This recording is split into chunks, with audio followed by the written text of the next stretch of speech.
Hey guys, welcome to Boxing Decades. Jake Paul and Anderson Silva just fought this past weekend in an 8-round boxing match. Jake Paul won by unanimous decision. This is Jake Paul's 6th boxing match, and he has an undefeated record so far, so 6-0. And we can argue the semantics of, everything that went into those fights and what people think of it, but I think there's a more important question to talk about. Is Jake Paul good for the sport of boxing? So I'm going to go over some points and I'm going to give my honest opinion to that question at the end of this video. If you enjoy this video, please like the video and subscribe to my channel as I'm making boxing videos each week. Comment below and let me know what you guys think about this topic. I want to start off this video on a positive note. So we're going to go over some good things about Jake Paul coming to the sport of boxing. I would say the main one is Jake Paul is bringing a lot of attention to boxing. Over the span of 2 years, Jake Paul has fought between 4 to 5 times, and a lot of those have had pay-per-view sales much more than a lot of the current professional boxers today. So looking at the numbers, Paul vs. Askren got 1.5 million pay-per-view buys, which is the 12th largest in boxing history. Paul vs. Woodley, over 500K buys. Paul vs. Nate Robinson, 1.2 million pay-per-view buys. And Paul vs. Gibb is 700K buys. Paul vs. Silva, couldn't find that, but I'm assuming it's going to be up there as well. That's over 3 million pay-per-view buys in a span of about 2 years, which is a lot more than what most pro boxers are doing now. At least Jake is keeping things moving with these big numbers. What other fighters brought this many pay-per-view buys to the sport of boxing this early in their career? Not to mention, the stadiums were usually packed or if not sold out during all of these fights. He can sell, and in the sport of boxing, that means a lot. Another positive is that he's bringing a newer or younger audience to the sport of boxing. Jake Paul has 40 million followers just on Instagram alone. I'm sure he has more than that. That's 40 million people, granted, if they're not boxing fans already, that have now been introduced to boxing through Jake Paul because they're seeing him promote his fights on all of his social media platforms. They're being introduced to the sport of boxing. Now, this isn't usually how professionals gain their notoriety in boxing. They start off with nothing. They make their way up the ranks by winning and gaining more notoriety in the sport of boxing. So the fans that they accumulate throughout their career are usually boxing fans. That's obviously not the case for Jake Paul. Jake Paul had a gigantic following before boxing, and now he's showing all these people. All these people have eyes into the promotions of all of his fights. These are people that could get hooked on boxing just by being introduced through Jake Paul. Jake Paul's like the gateway drug of boxing. The other thing that I like that Jake's doing is he's giving notoriety to other boxers.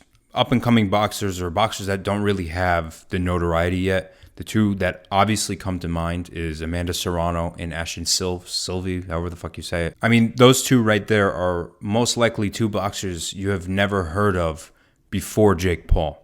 Jake also started his own boxing promotional company, MVP Promotions, and he acts as like a promoter where he's actively bringing on new boxers. And these aren't fake boxers like Jake Paul. These are real boxers that are getting an opportunity to make a name for themselves because Jake Paul has the notoriety. My assumption is that when his boxing career is ended, he will act as a promoter for the rest of his life. I think that's a good thing. I think him getting the eyes on other fighters and not so much just on himself is actually a pretty noble thing. It's not like he's hogging all the spotlight. He has every right to, but he's also sharing the pie with these other fighters. Now on the negative side, he's making a mockery of the sport. You can argue that Jake and his brother Logan started this whole YouTube boxing circus, and there are a lot of people out there who really do not like that these YouTubers are having all these boxing matches and hosting these pretty large events, but I'm not sure how that's making boxing look bad. If they had chosen basketball, would that be less of a circus than boxing? I'm not sure why fighting, which is the most bare bones sport, how now all of a sudden because YouTubers are doing it, it's now a mockery.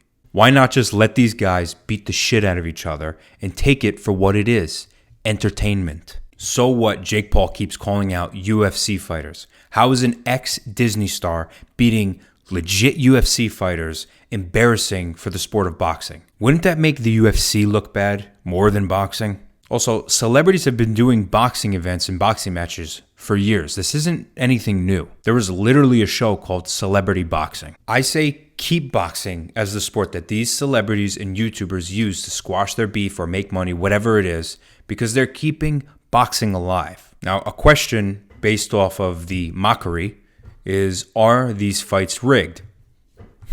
Maybe. I don't know. Honestly, I would have guessed they were all rigged. Up until I think the Anderson Silva fight, for me at least, that one did not seem rigged to me.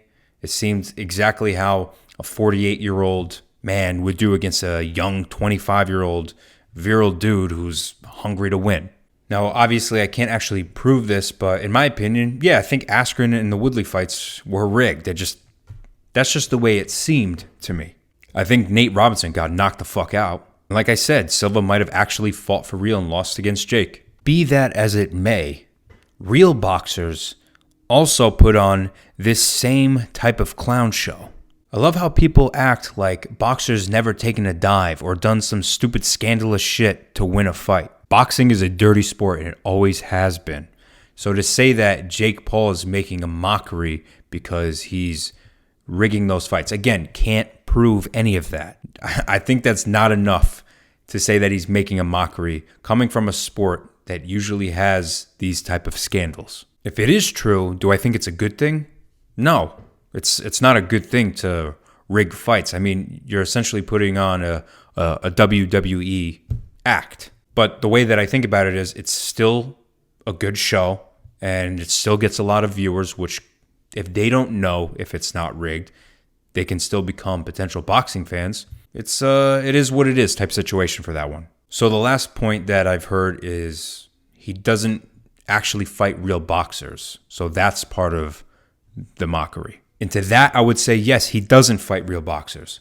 But neither do other professional boxers when they first start out either. Look at any fighter's BoxRec page. You'll see that their first few fights are against guys who have 0 fights or have a record of 0-5, these terrible records, because those guys are probably not boxers either. They're just some guy that the promoter found on the fucking boardwalk of Atlantic City and said, hey, do you want to make $500 tonight? Got them a boxing license, threw them in the ring to fight their guy who's making their pro debut or whatever it is. Most boxers do that when they're first starting out. And here's the thing. Jake's not ready to fight a real boxer.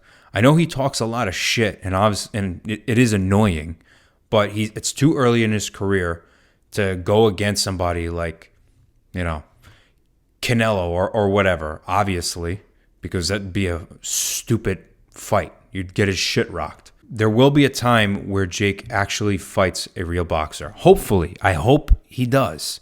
But in the meantime, he's just starting out. It's his 6th fight, and he's not fighting nobodies like the guys in Atlantic City. These are legit UFC fighters. So yes, they may not have boxing experience or great boxing experience, but they do have fight experience. I would say that's actually a plus for Jake as far as starting off his boxing career, fighting these guys. You could say that, this isn't the usual path for a boxer. He's getting to fight these huge names in UFC and calling out all these other gigantic boxers. This isn't fair. Yeah, it's not fair, but who gives a shit? You'd do the same thing if you had the following that Jake Paul did. So if that's like a jealous perspective to come from and say it that way. If you want to do it, go get a following, just like Jake Paul, and all of this will be at your fingertips. To make it in anything, it's having a following, having a viewership. Nobody's going to give anybody a shot who doesn't have people or money behind them. So he doesn't deserve to fight the names that he's fighting based off of his boxing skill, but he does deserve to fight them based off of his following. The bottom line is he's actually putting in a lot of hard work into the boxing training. You can see this from all of his training videos. He isn't taking it lightly. I mean, he seems pretty serious about this path in boxing. So I have to give him respect for that. You don't need to respect Jake as a boxer, but I think he deserves the respect of how serious he's taking the training and how much work he's actually putting into boxing, and then also how much he's actually bringing eyes to the sport of boxing. So my opinion, is Jake Paul good for boxing? Yes, I think he is good for boxing. I think if he keeps bringing in this amount of people with his social media, I don't care how he gets it, but if he keeps bringing in all these eyes to boxing, that's a good thing. If he keeps bringing other boxers up with him, that's also a good thing. I think when he fights a real boxer, more people, and myself included, will actually respect him as a boxer. Do I think he's a good boxer? No. Not yet, at least. But he's working hard at it, and it still takes balls to step in the ring and fight somebody. Ask anybody who's fought. I mean, they would know. It's not an easy thing. Unless the fight's rigged, then there's not much fear. Till then, keep playing the villain, Jake, and selling those tickets. I would do the same shit if I were you. And so would most of these people.